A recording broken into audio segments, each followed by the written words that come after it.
The 2026 World Cup Group K opener in Houston pitted two teams against each other that, on paper, belonged in completely different sporting weight classes.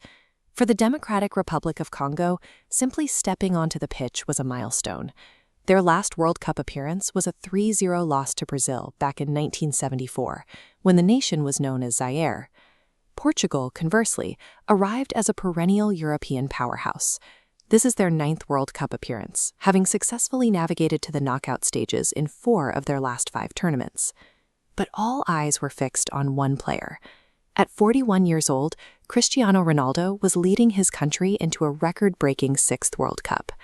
The expectations were immense, framing this tournament as a high-stakes final shot at glory.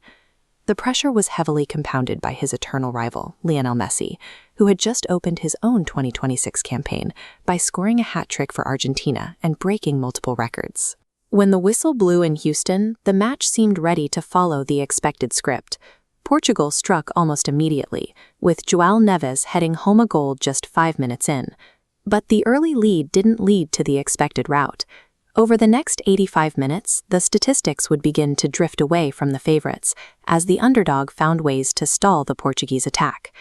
To understand why the Congolese team didn't collapse after going down early, we have to look at the squad's recent overhaul.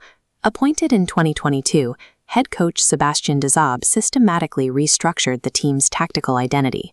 This graph tracks DR Congo's win rate milestones leading up to 2026. We can see a steady climb through their 2023 Africa Cup of Nations semi-final run, culminating in former Manchester United defender Axel Tuanzebe scoring an extra-time winner against Jamaica in the Intercontinental playoffs. Those back-to-back high-stakes crucibles forged a tight-knit squad capable of enduring intense pressure. DR Congo entered the stadium with the tactical discipline required to absorb early shocks without fracturing. That discipline paid off right before halftime. Striker Yoane Wissa, who promised to look Portugal in the eyes, delivered a stunning header to tie the game at 1-1.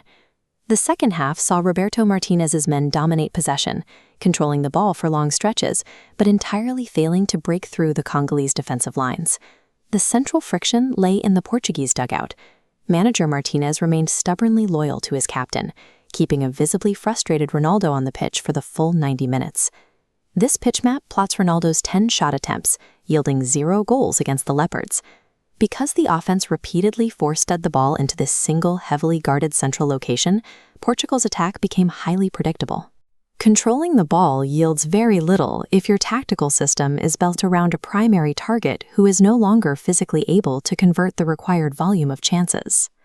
The final whistle cemented the 1-1 draw, earning the Democratic Republic of Congo their first ever point at a World Cup finals. This single point provides the first tangible proof of their 52-year climb, moving the Leopards beyond their status as a nostalgic entry and into the actual math of the Group K standings.